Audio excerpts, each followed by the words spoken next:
this kind of goes back to 2014 before I moved to Nashville. I got a call from a guy down in Georgia. His name's Bradley Jordan. He massive promoter down in Georgia. And he had called me on a Friday afternoon. Or at some point on Friday, I was still working in the hospital, and he said, "Hey, my opener for this show in Rome, Georgia tonight has bailed. Is there any chance you could come open the show?"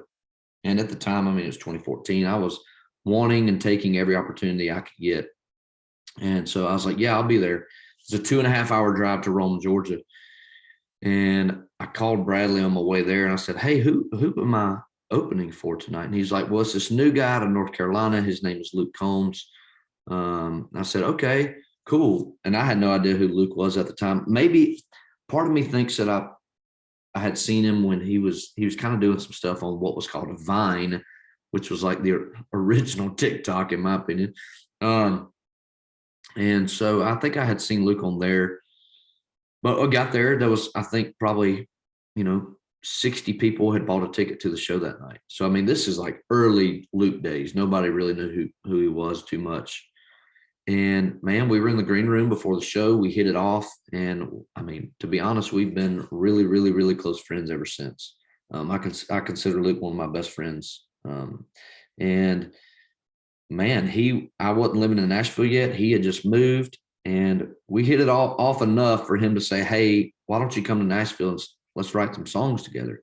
And honestly, he was the first person that I knew in Nashville that had ever invited me to come write songs. And so I started doing that. And I thought that was not my ticket, but that was my chance to go there and not be too afraid, because now I know somebody who is willing to write songs with me. And so that was in 2014. And then ultimately I moved in 2015, September. But man, our first song that we ever wrote together was a song called Lonely One, which was on his debut record. And, I didn't even have a publishing deal when that song was recorded. But so it was kind of weird. Lynn, the lady I mentioned, had signed Luke. She didn't even realize that I had written a song on Luke's record at the time. I mean, that's how new all of this was. So although it seems like that's how me and Luke would have gotten introduced, it's not.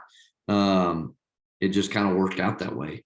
And then obviously we've had a lot of songs wrote together since. Me and him are both on the same page about everything. I mean, I think Luke is one of the greatest, best singers I've ever heard.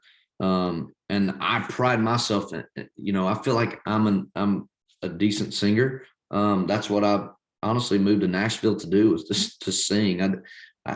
I didn't know if songwriting would ever work out. I wanted to be a singer. And so I think Luke saw that in me. I obviously saw that in him. But also, I mean, we had the same interests. We wanted to say the same things. We wanted to write the same stuff. Like, as much as I'm a fan of clever songs, he's a fan of clever songs. And we just hit it off that way. And it was never, although we've written songs that, it might've took us a few times to finish it. We've always been on the same page, and we've always cared to dig for the right thing. It's, and although what I was saying is, although we've had songs that have taken a few writes, it's always been easy to write with Luke, in my opinion, because I feel like he's going to like what I like, and I like what he likes.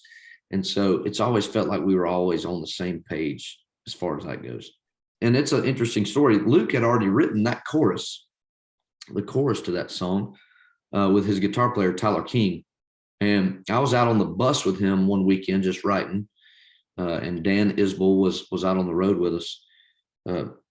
And Luke had us out there writing. And we were kind of beating our heads against a wall. And Luke was like, "Well, I've got, boys, I got this chorus that me and Tyler started years ago called One Too Many." And he played it for us. And he was like, "If y'all want to help me finish this song, I'd love for y'all to finish it." Well, I'll tell you what, that was one of the hardest things I've ever done, because, we had that chorus, and then we had to figure out what does that go to? What is that a part of? Like, what does that fit into, And so it just turned into just, obviously him going out with a buddy and just having a good time.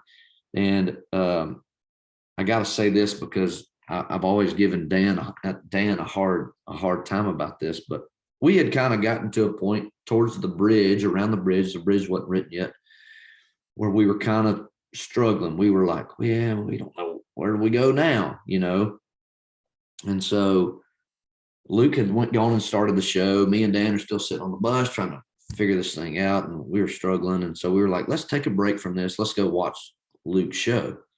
So we go in there, we're watching Luke play, and he was playing a song called Don't Tempt Me with a Good Time.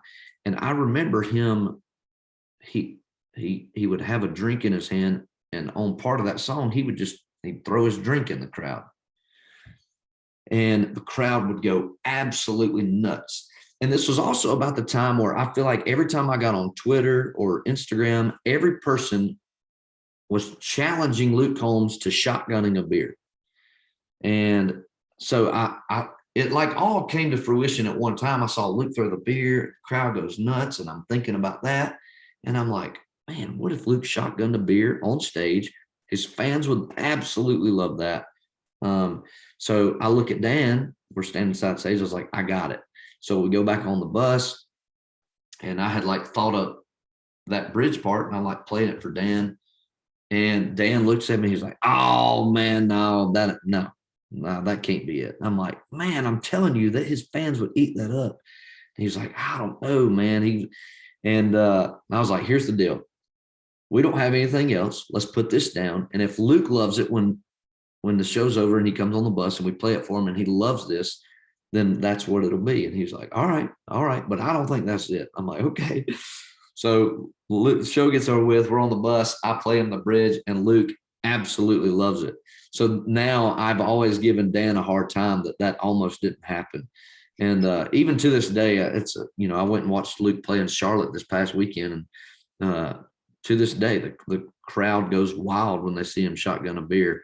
And so I think it's also very important as a songwriter to also understand not only what you do well, but if you're in the position of writing a song for another artist, you have to understand their fan base as much as you understand them. And I think that's a very important thing to take from that moment.